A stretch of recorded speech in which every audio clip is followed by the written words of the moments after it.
So I was watching the X Zone TV channel last night when I was abducted by aliens, and they kept repeating to me over and over again, simultv.com, simultv.com. What's simultv.com? That's what I asked them. They had it written on the side of their UFO. How do you spell that? UFO. No, I mean simultv.com. simultv.com. simultv.com. Right. simultv.com. Interesting that you were abducted by aliens in a simultv.com UFO last night. Oh, yeah? Yeah. Now that you mention it, I remember now last night I was awakened from a deep sleep. My great-grandmother was standing there. She said she'd come from the hereafter to tell me about simultv.com. She even spelled it out for me. simultv.com, sonny boy. simultv.com. simultv.com, sonny boy. Wow. Yeah. Guys, you'll never guess what my psychic guru just told me. simultv.com. Exactly. Are you guys psychic too? Of course. We all know about simultv.com. simultv.com.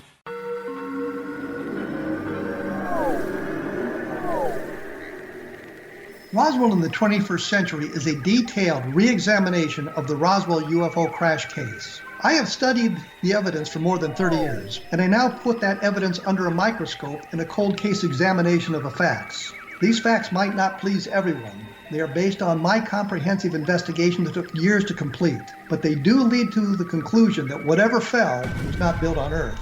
The best of Project Blue Book is based on the 22-year-long investigation conducted by the Air Force. But the book goes far beyond that, bringing in evidence that was uncovered long after Project Blue Book was ordered terminated. Using facts that were unavailable to the Air Force investigators, I was able to prove that the Air Force manipulated the data and drew unrealistic conclusions about the UFO sightings reported to them. My different perspective shows there was more to Project Blue Book than even the Air Force knew. Both books are available at Amazon.com.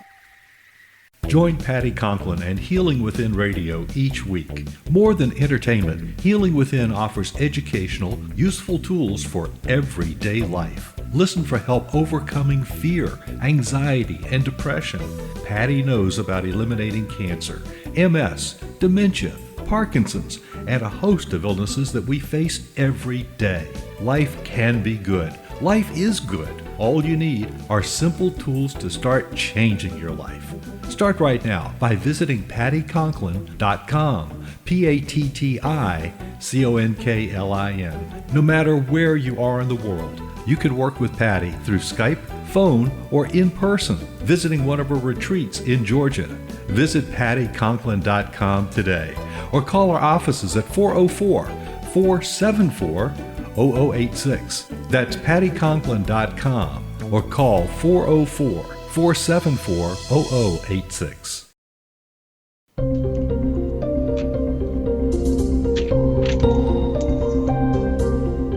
Hi everyone, this is Patty Conklin and Healing Within. Thank you so much for joining me today and being a part of today's show. I know you're going to find it informative and very enlightening. So I want to talk to you a little bit about my guest, and then we're going to get a whole lot more information from her. My guest today is Julie Ryan, and the website is AskJulieRyan.com. Julie is a psychic and medical intuitive, and she can sense when medical conditions and illnesses a person has and facilitate energetic healings. She can communicate with spirits, both alive and dead. Julie can scan animals, access people's past lives, and remove ghosts from home and other building. And she can tell how close to death someone is. Her book, Angelic Attendants, What Really Happens as We Transition from This Life into the Next, describes a series of events that involves angels, multitudes of deceased family and friends, the spirits of deceased pets, and countless serendipitous and miraculous moments. Julie's latest book, Angel Messages for Kids, is a picture book that has angels answering kids' tough questions. Each week, Julie scans callers on her podcast, which is heard by millions in over 100 countries throughout the world. Julie is a businesswoman, an inventor, an author, a podcaster, and a serial entrepreneur. Her surgical device inventions are sold globally, and she has founded 9 companies in 5 different industries. Julie's psychic and medical intuitive skills are learned. And I'm going to go right to all sorts of things. So, Julie, thank you for being here with me. Oh, my pleasure. Thanks for having me. I am looking forward to this. So I want to get into the surgical devices. Okay. What kind of surgical devices? Orthopedic surgery devices. My first invention, Patty, is an auto transfusion device used for total joint surgery, which in English means that when somebody gets a new hip or a knee or a shoulder joint, the bones bleed post-op, post-surgery.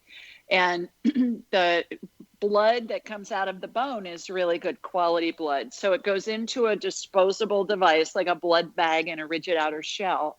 And when it's full, we put a filter on it, turn it upside down, and give the patient back their own blood. So they don't have to use bank blood, somebody else's blood, or pre-deposit their blood. And it's whole blood, so it's got the plasma and the white cells and the red cells and all the goodies, versus when you get blood from a blood bank, it's usually just packed red cells or just plasma. So it helps people get better faster. And it's been sold throughout the world for over 30 years this year. Wow. And then I have other devices as well that I've invented. But my other best known one is used when an orthopedic surgeon is scoping a knee or a shoulder. They're doing an arthroscopy, and they use lots of irrigation fluid.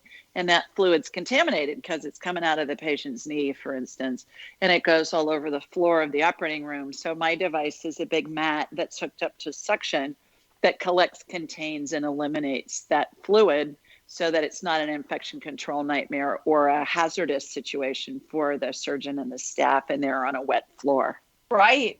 So what's your background in this area? We'll get into intuitive here in a minute, but what's your background in creating these?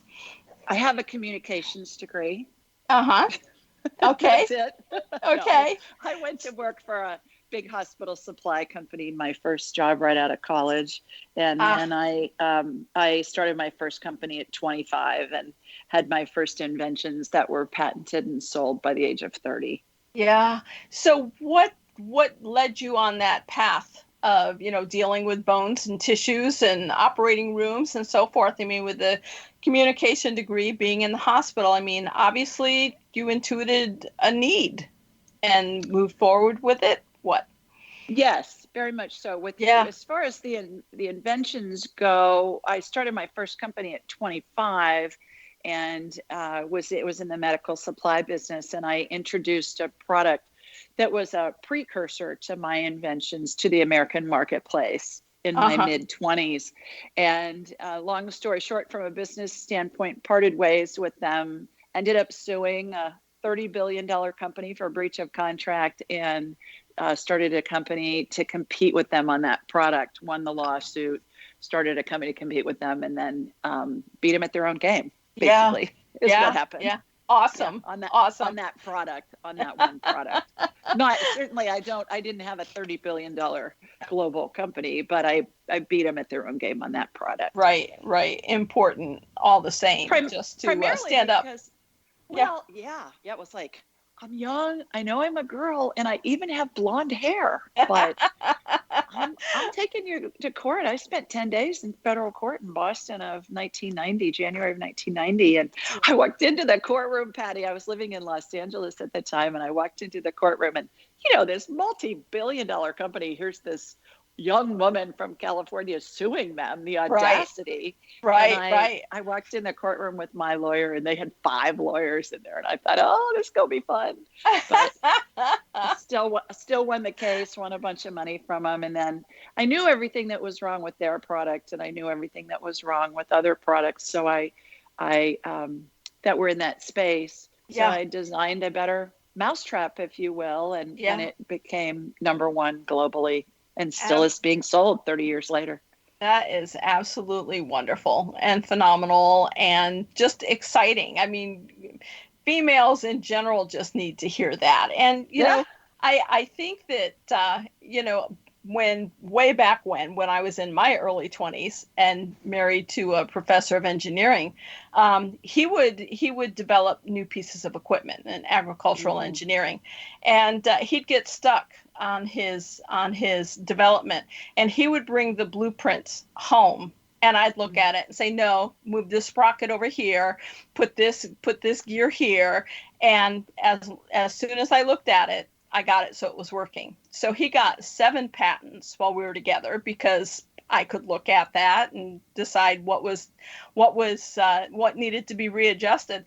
And he never got a single patent afterwards, after we divorced. So I just think that, women, I don't want to get into a whole women's issue here, but I think women undersell themselves. And certainly in those early 20s, just because you're in your early 20s doesn't mean that you can't see and know what you're talking about. So kudos. That's exciting.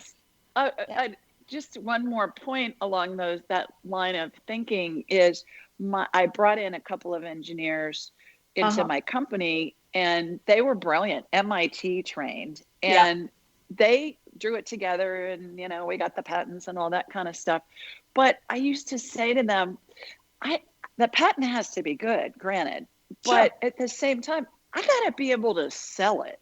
It doesn't matter how good the product is. Yep. If you can't sell it, it's really not going to benefit anybody. Exactly. And I think being able to your point, see the whole picture instead of just what you've been trained to do as far as how are we going to engineer that's just one piece of the puzzle. I had to come up with marketing, a name, trademarks, how are we going to sell it, with whom are we going to distribute, on and on and on. So exactly. I think we as women, to your point, we're multitaskers. It's a superpower that we have. Absolutely. We come in with it.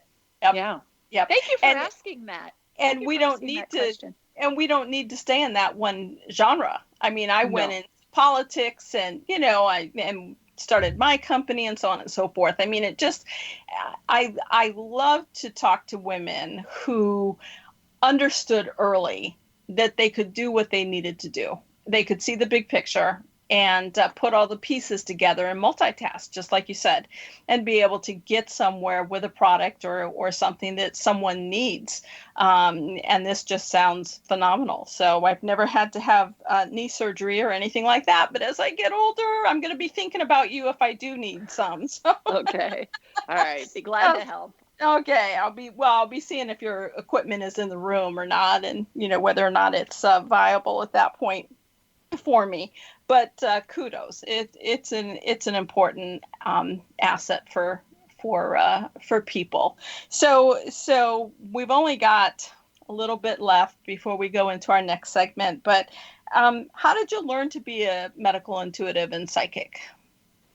I had a girlfriend give me a book for my birthday, and it was called Anatomy of the Spirit by Carolyn Mays. And she called herself a medical intuitive. And I thought, what the heck is that? I'd never heard that term before. Yeah. And certainly I was working in the hospital supply industry to help doctors help people heal. And I was interested. So I read her book, and then I wanted to know more. And back then, Patty, we didn't have the internet yet, and we didn't have Amazon yet.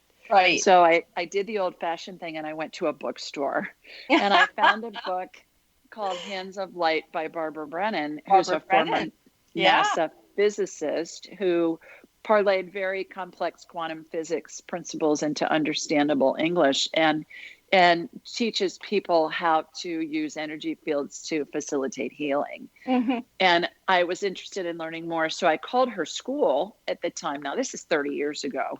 Right. And I called her school and I said, do you have anybody in my area that's teaching, perhaps a graduate? And lo and behold, she did.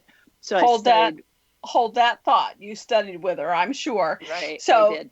Okay. When we come back from break, I want to hear all about that because it sounds like we have similar paths, but I didn't study with Barbara. So let's come back. And folks, we'll be right back with Julie Ryan. This is an exciting show. Stay tuned.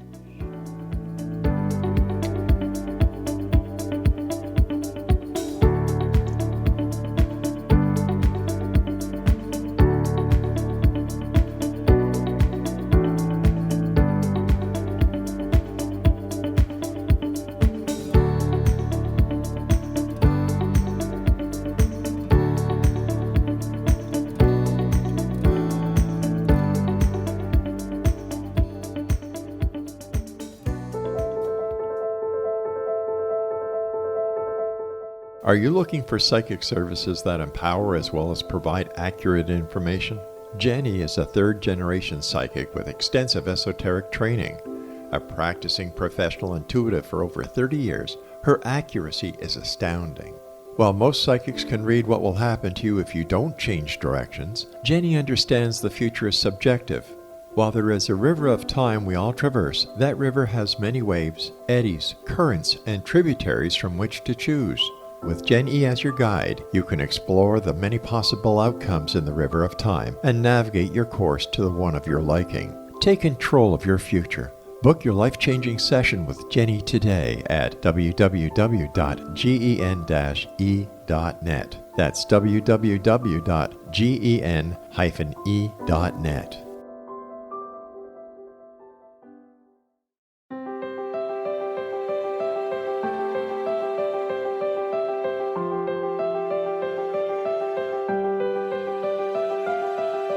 Mission Evolution is dedicated to the well-being of the planet and animals, as well as the evolution of humankind.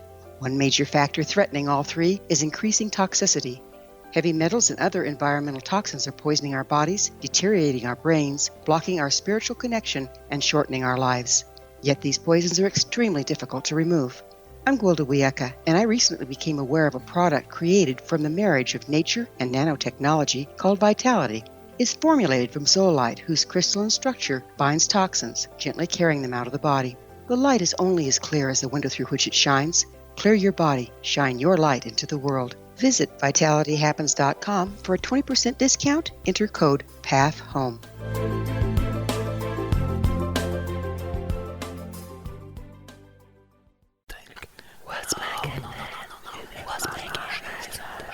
In the mid-1990s, I was approached by a young woman who believed she'd been abducted by alien creatures. In conversations, I began a journey that took me not into the world of interstellar travel, but back through time into past lives. Under hypnotic regression administered by a professional rather than describing abduction, Jenny, as she is called, begins to tell a tale of horror in 19th century London. Her unbelievable past life seems to connect with Jack the Ripper and other monsters of the past. Throughout the session, Jenny provides a rich detail of her past lives that links some of the most horrific killers in history to one another. Using the resources of a university library in the pre-internet's day, I was able to verify some of Jenny's claims. She has knowledge that wasn't readily available to a suburban housewife. Does this prove the reality of her tales? Conversations attempts to answer that and other provocative questions. Conversations is available at Amazon.com.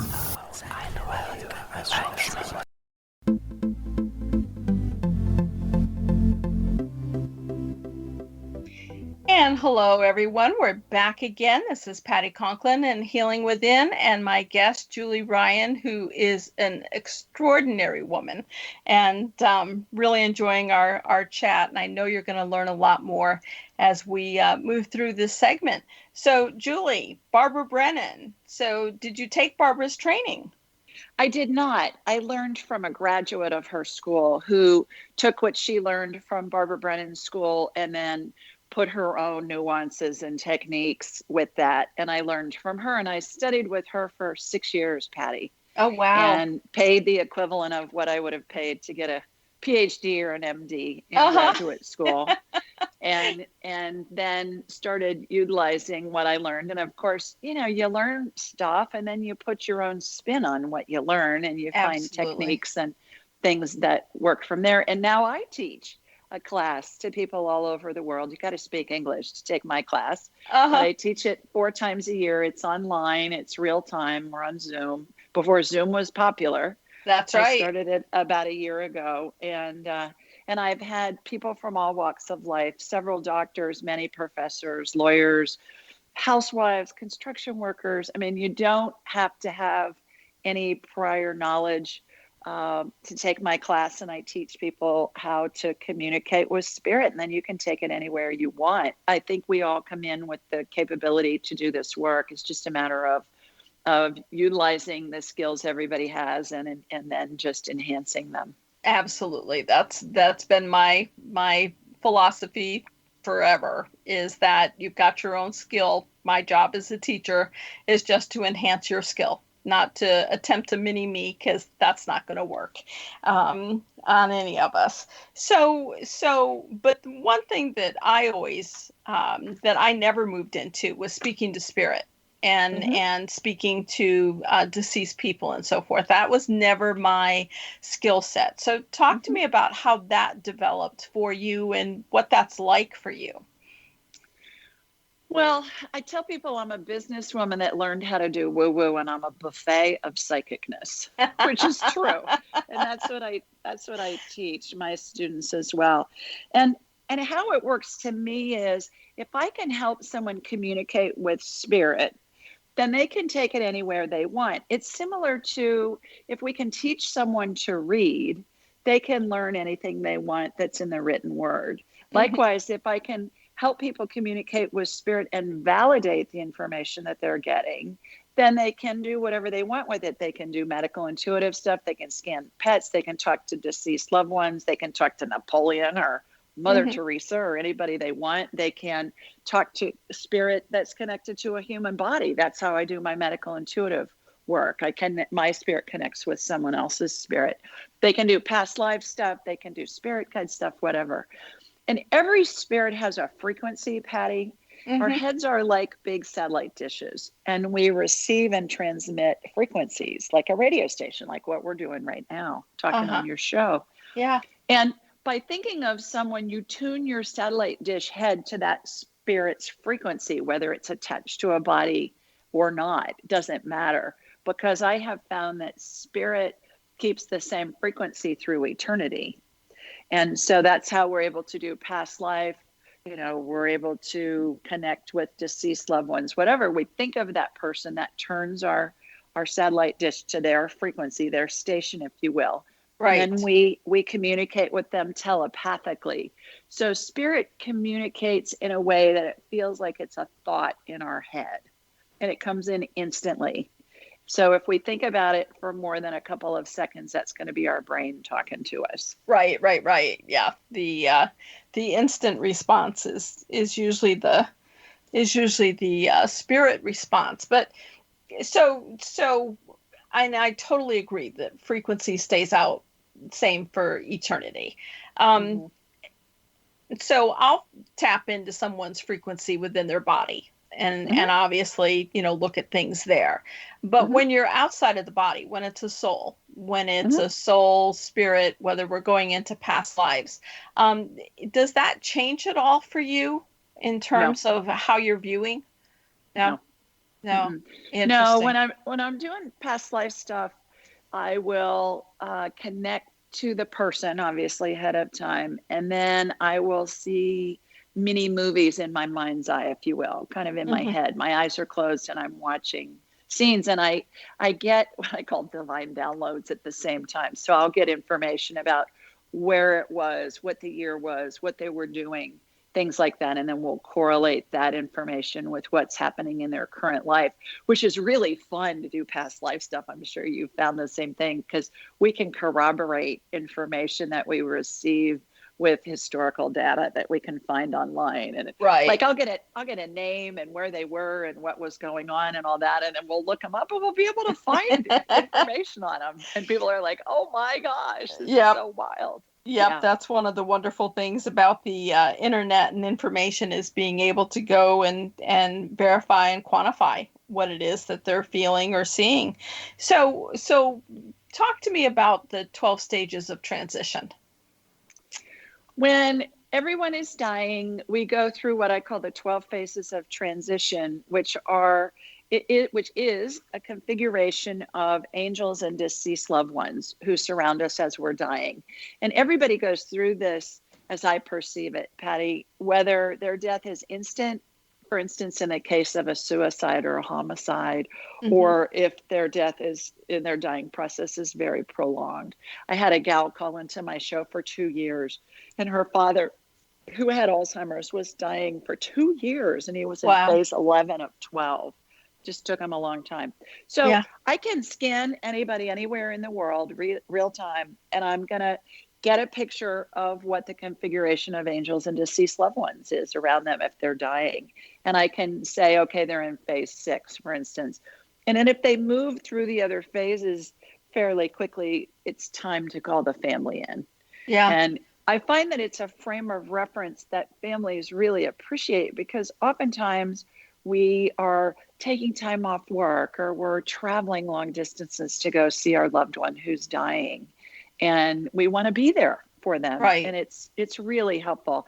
Likewise, I can communicate with the patient who's dying or the person who's dying telepathically and get all kinds of information from them for the family.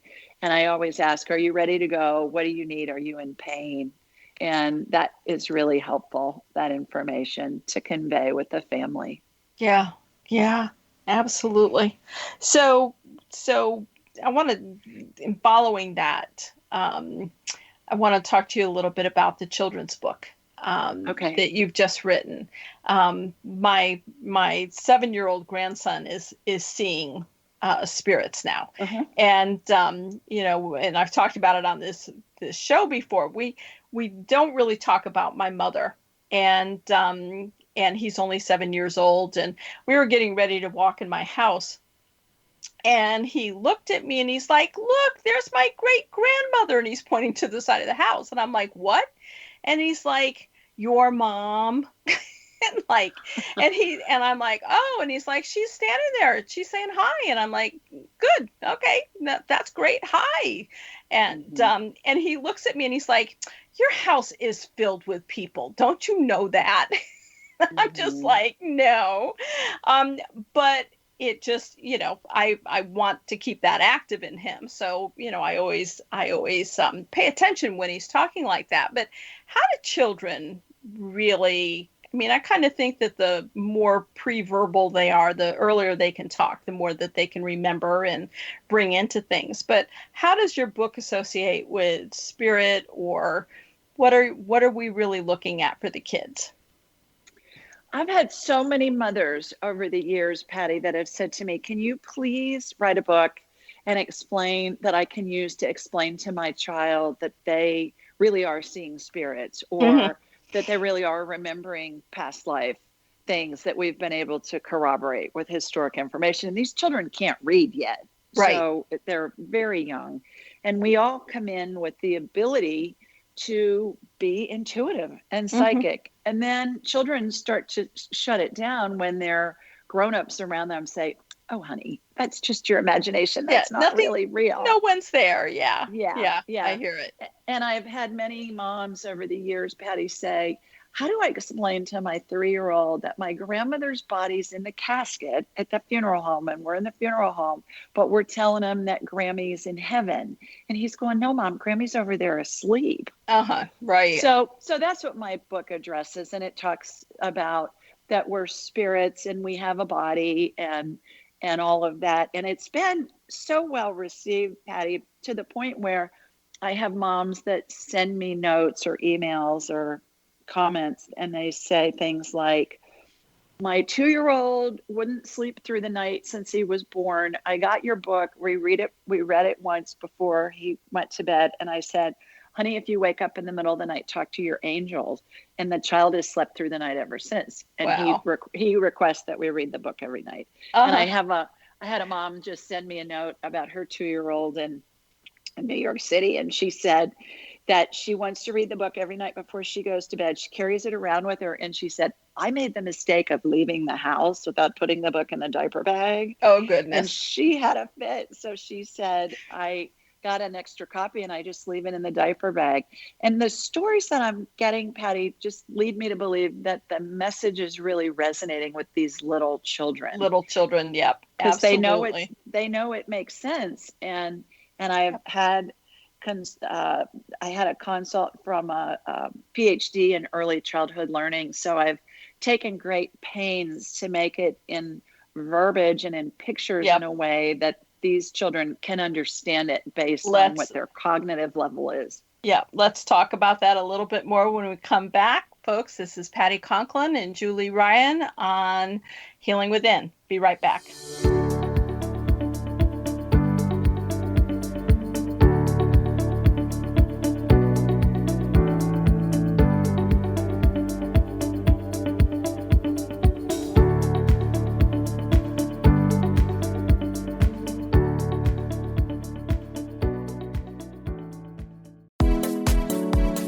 How would your life change if you could develop the business and personal skills that you need in order to make more money? Do you want to learn how to achieve your big life goals faster? Then go to findhiddenmoney.com and get the Goal for It online course. The course teaches you how you can set and achieve your biggest goals while completely overcoming the roadblocks to your goals so that you can realize your dreams and imagine more success. Go to findhiddenmoney.com.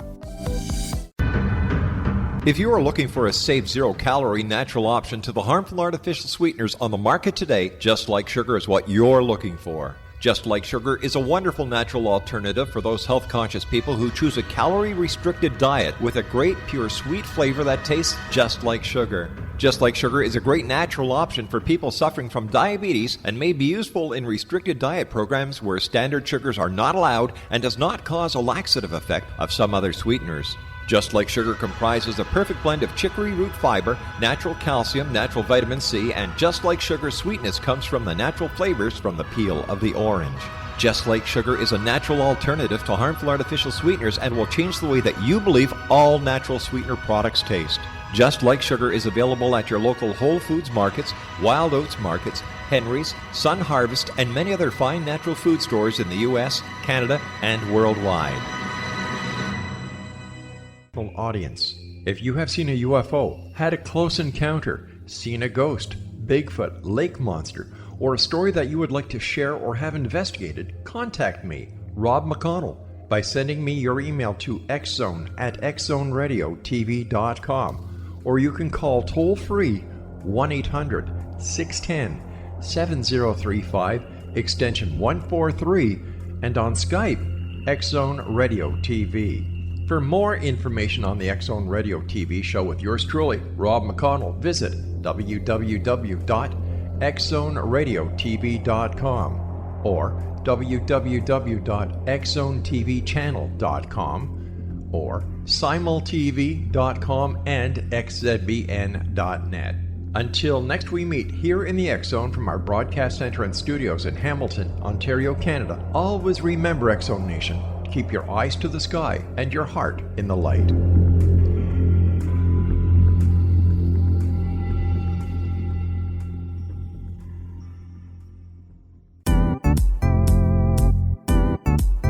Memorable dynamic presentations are a not-so-secret weapon in the business world.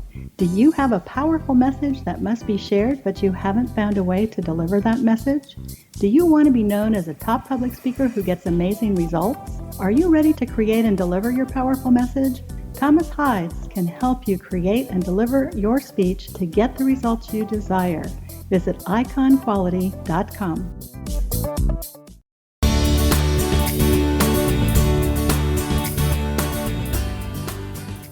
Hey everyone, it's Patty Conklin and Healing Within. Thank you so much for being a part of today's show and listening to my awesome guest, Julie Ryan. You can find Julie at AskJulieRyan.com and look her up on the website. I know lots of you are going to be running as we finish up the show today, but please wait until we finish up the show today so we can talk a little bit more and you can hear some more details. So in talking to people about this book, you were saying you were working with, was there a PhD parent? What was that?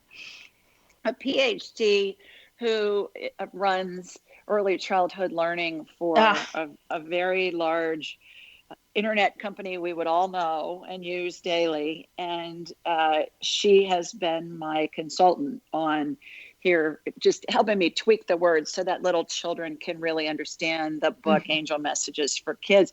And interestingly enough, Patty, I just finished working with her and my editor on this sequel, which is called Angel Messages for Dogs. And it's about angels talking to dogs and how, you know, dogs have a spirit and they have a body and they pick their family and stuff like that. And I just was emailing this morning earlier with my illustrator. So we're going to have fun with that one. Wow. But I'm being led by these moms with little children and grandmothers too, because these kids have these questions and we don't really have good ways to explain this to them. Right. And so that's why I'm being led to do the book. My Angelic Attendants, what happens as we transition from this life into the next, that's really for the adults, but this is for kids too, about how does this work.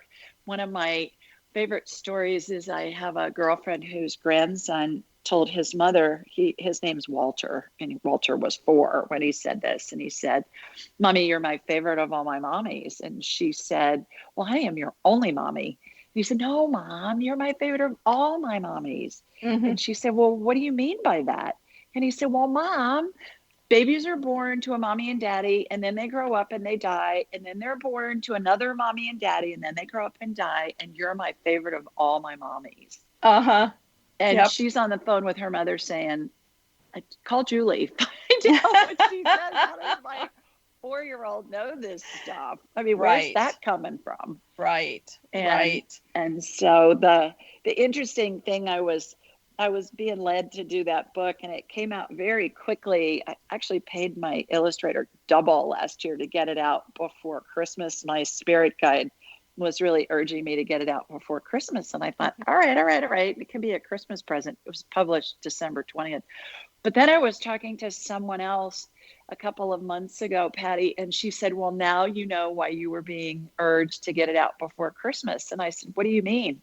And she said, "Because it's providing so much comfort to children all over the world during this COVID situation." Right. So true. Wow. It's always amazing to me on how children and we as communicators or whatever are really sitting back, and if you sit and listen to the child, and I had that experience with my son Dan, who at 13 months old was already speaking full sentences, and he was in a diaper cleaning off the table, and I said, "You did a great job, Dan. I think the table's all clean." And he just looked at me and he said, "But my other mommy used to let me wash as much as I wanted." And I looked at him, and I hadn't decided about past lives. And I looked at him and I said, "What other mommy?" And he laid the sponge down and he looked at me and he said, "Obviously, I need to explain something to you." And chills just went through my spine. And I said, "Obviously." And he said, "It took God a while to get you and Daddy ready for me. And it took us 5 years to conceive."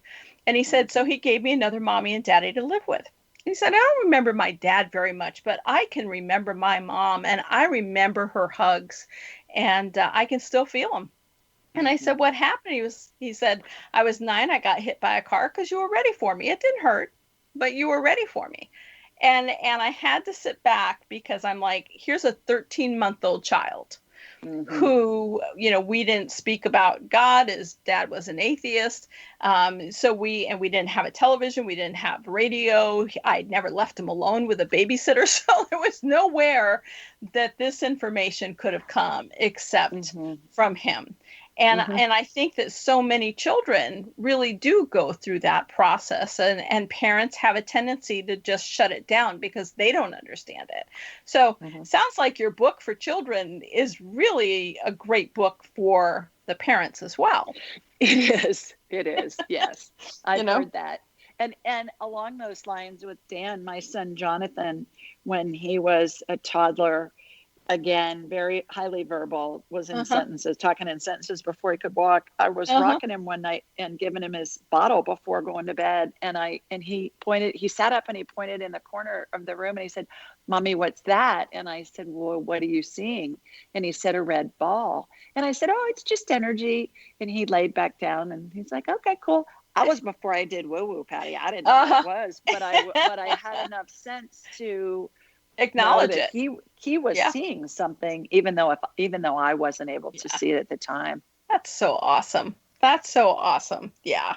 And I don't consider what you're doing woo-woo right now. I mean, we go through these, our business life and our, our growth time and so forth, and move in and continue to expand and grow. And you're putting together a whole regimen of different ideas and thoughts and practices coming into one ball of wax, and I think it's exciting. So how do you, or what do you see when you identify medical issues in a person? How does that come across to you? It's Are as you if hearing it or seeing it? I see it first. It's as if I'm a human MRI. I can see in my mind's eye broken bones, torn ligaments, viral infections, bacterial infections, cancer, whatever. And then I watch, and as soon as something is identified, it's like I'm seeing an X-ray or a CT scan or an MRI. And as soon as something's identified, Patty, then I watch an energetic healing begin.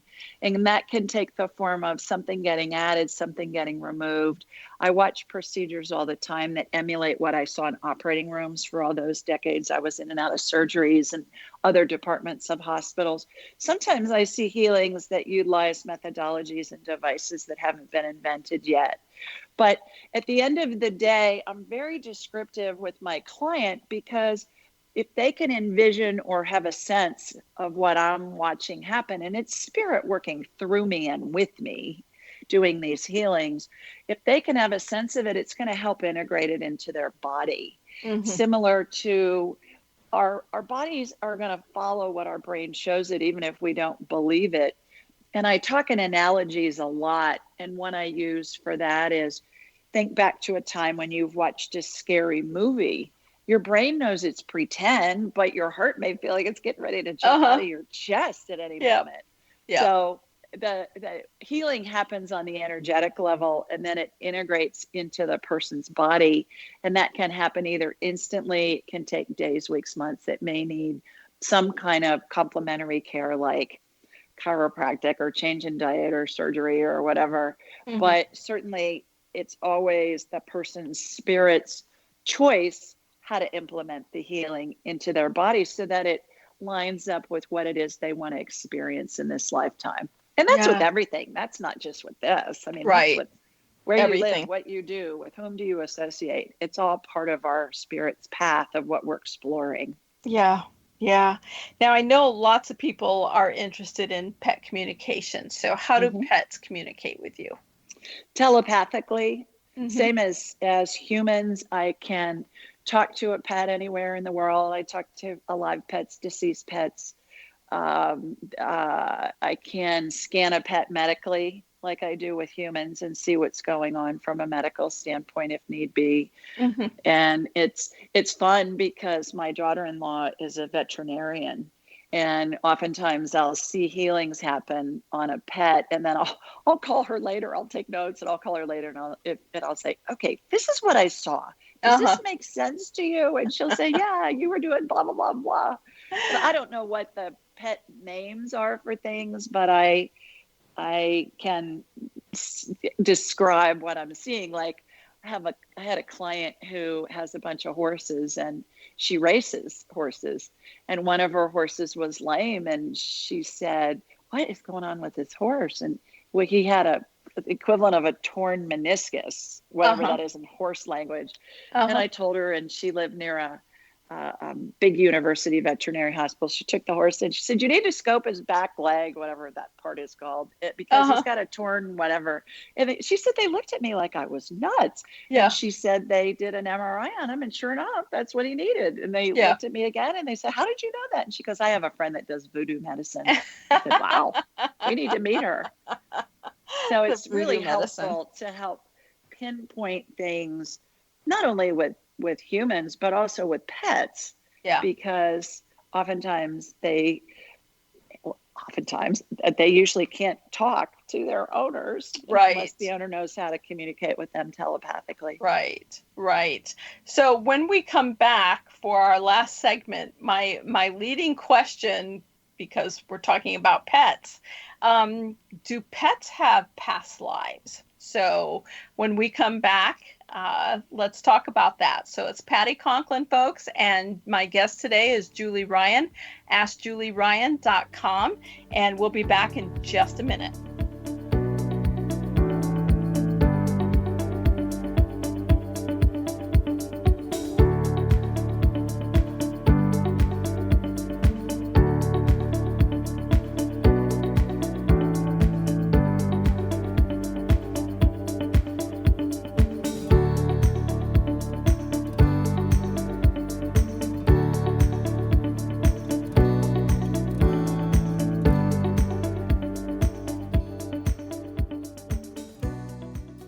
was watching the X Zone TV channel last night when I was abducted by aliens, and they kept repeating to me over and over again, simultv.com, simultv.com. What's simultv.com? That's what I asked them. They had it written on the side of their UFO. How do you spell that? UFO. No, I mean simultv.com. simultv.com. simultv.com. Right. simultv.com. Interesting that you were abducted by aliens in a simultv.com UFO last night. Oh, yeah? Yeah. Now that you mention it, I remember now last night I was awakened from a deep sleep. My great-grandmother was standing there. She said she come from the hereafter to tell me about simultv.com. She even spelled it out for me. simultv.com, sonny boy. simultv.com. simultv.com, sonny boy. Wow. Yeah. Guys, you'll never guess what my psychic guru just told me. simultv.com. Exactly. Are you guys psychic too? Of course. We all know about simultv.com. simultv.com.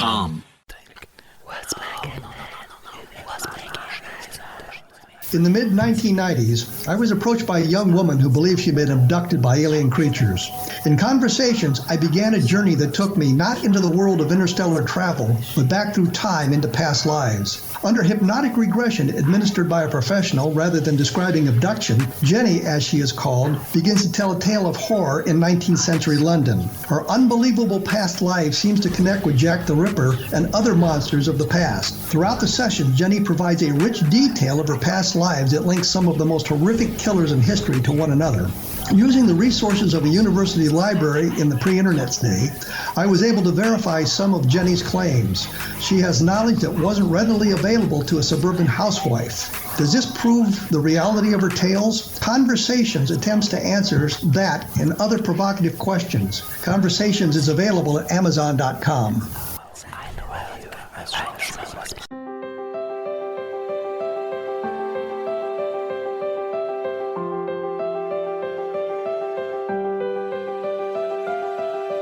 Mission Evolution is dedicated to the well-being of the planet and animals, as well as the evolution of humankind. One major factor threatening all three is increasing toxicity. Heavy metals and other environmental toxins are poisoning our bodies, deteriorating our brains, blocking our spiritual connection, and shortening our lives. Yet these poisons are extremely difficult to remove. I'm Gwilda Wiyaka, and I recently became aware of a product created from the marriage of nature and nanotechnology called Vitality. It's formulated from zoolite, whose crystalline structure binds toxins, gently carrying them out of the body. The light is only as clear as the window through which it shines. Clear your body, shine your light into the world. Visit vitalityhappens.com for a 20% discount. Enter code PATHHOME.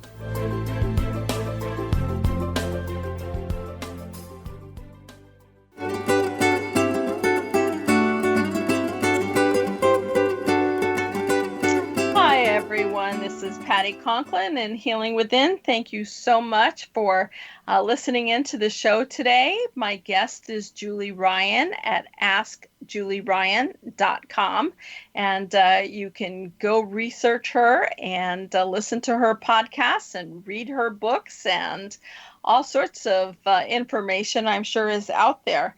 So Julie, do pets have past life? Do animals have past lives? I should say, not just pets, but animals in general.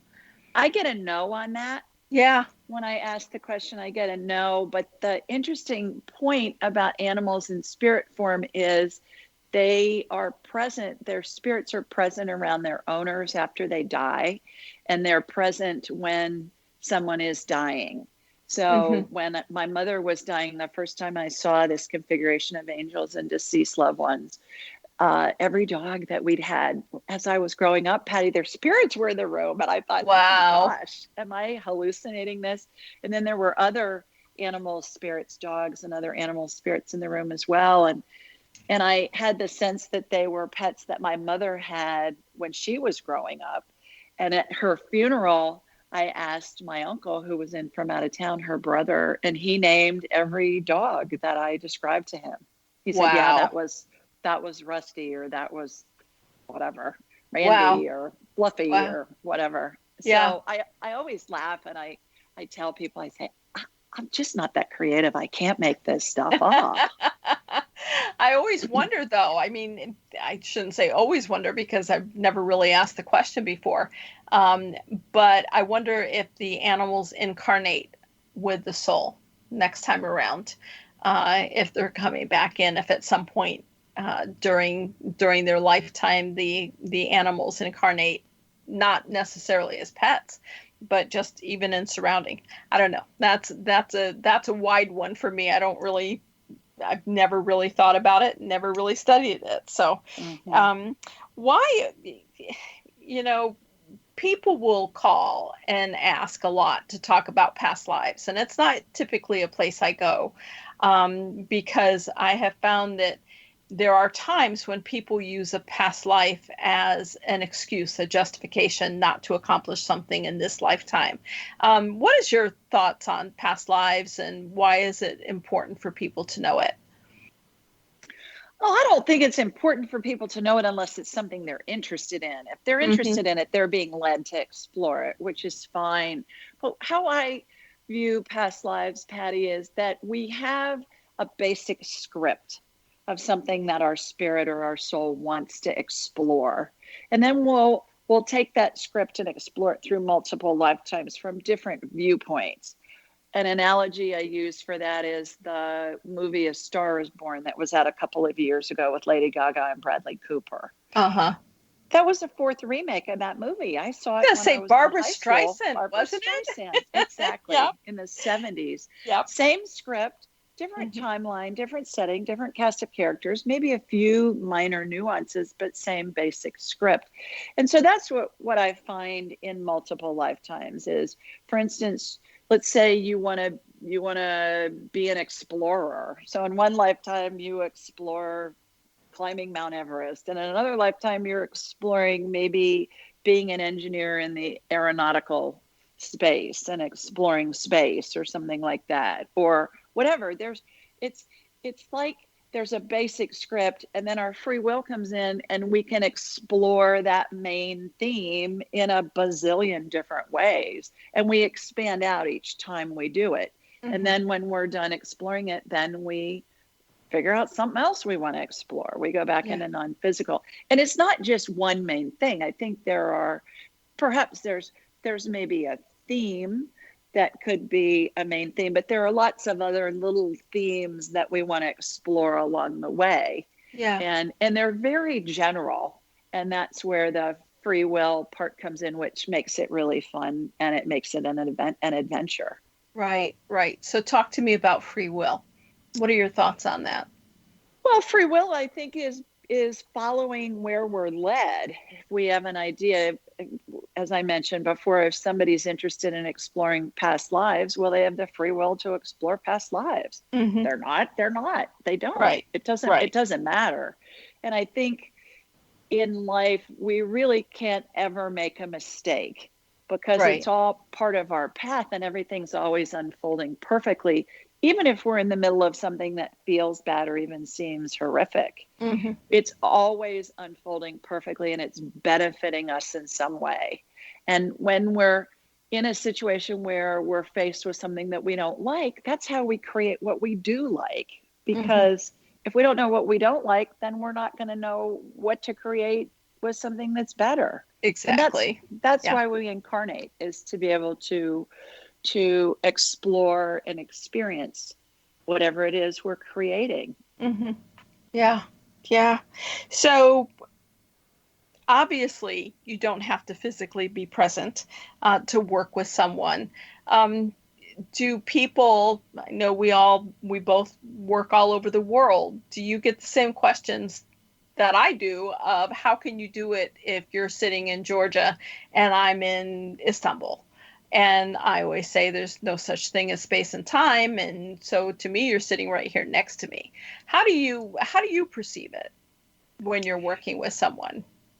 I raise my vibrational level to the level of spirit. I turn my abilities on and off at will. I don't walk around scanning people because I don't think it's ethical, and it would be obnoxious. Totally agree. Being in a crowd of people. Totally so agree. I raise my vibration level to the level of spirit, which is very high. And then I envision a laser beam going from my body to theirs, and I hook in with their spirit, again, the frequency of their spirit. And then I have a picture of a hologram in my mind of them, if I'm doing a medical scan, for instance. And then I envision shooting energy from their feet up through the top of their head. It would be like turning on an MRI or a CT scan, that they're in. And then the information starts coming into my head, both visually and also in downloads of information. And so I talk about that on the spirit level. When we connect to spirit at a super high level, it's like being in this massive running river, and it's all the same, and you can take it wherever you want. I am rarely with someone when I'm scanning them. I would say less than 1% of the time, a fraction of 1% of the time. Right. It's always, it doesn't matter. And to your point, time doesn't exist in the spirit world. It's a human invention. It's a human concoction. Right. So there's no limit to what we can do. Right. So when did you write your first book? And we've got a children's book and a second children's book coming out. What's timeline for the next book? The children's book, Angel Messages for Dogs, will come out by the end of the year. It'll be out probably in the mid-fall time frame. And I wrote Angelic Attendants. Gosh, I think it was published maybe 3 years ago now, Patty. And I was led by my spirit guide, who is a dead pope. His name is Pope Clement VI, to start writing that book. It was several years before I had the courage to release it, because I thought people are just going to think I'm nuts. And I had all these companies and stuff, and I used to lecture in front of big conferences for business stuff. And I thought, people are going to think I'm nuts. And so he prodded me, and quick fun story. He showed up one day and I hit his whole Pope outfit. And I said, well, who are you? And he said, Pope Clement. And I said, there was a Pope Clement? And he said, yeah, I was number 6. And I said, well, can I help you? And he said, yeah, you're supposed to teach the world what happens when people are dying, because they're so afraid, and it's crazy. It's been bastardized over all these years. Yeah. And so I said, well, I'm not doing that. I'm a businesswoman. People are going to think I'm nuts. And he said, yeah. So anyways, I Googled him, Patty, and I found he was in office during the bubonic plague when 2/3 of Europe died. Oh, wow. And he's best known for his prayers for the dying and his prayers for the dead. Yeah. And I thought, okay, again. Yeah, that's pretty clear. I can't make that up. Yeah. I've never heard of him. Yep, that's pretty clear. So it's just been a treat to have you on and to hear your story and to hear of your work and so forth. So is there a phone number that people can also reach you at other than your website, or is it mostly through your website of AskJulieRyan.com? AskJulieRyan.com. You can find whatever you need there. Links to the books, the show, my blog, that is a question somebody has submitted and then I answer it, and that's my weekly blog, and schedule appointments, my class, everything's at AskJulieRyan.com. Okay. And so in the minute we have left, what word of wisdom would you like to leave our listeners today? We're all spirits attached to a body having a human experience, and it's supposed to be fun. So if something feels bad, you're probably making up stuff out of fear. Right. If something feels good, you're in alignment with your spirit. Spirit's all about love and joy. Yeah. And it's pretty easy to discern once you get in the habit. Absolutely. Julie Ryan, thank you so much for being a guest on Healing Within, and absolutely enjoyed it tremendously. And I hope we stay in touch. So folks, Julie Ryan, we'll be back. Bye-bye.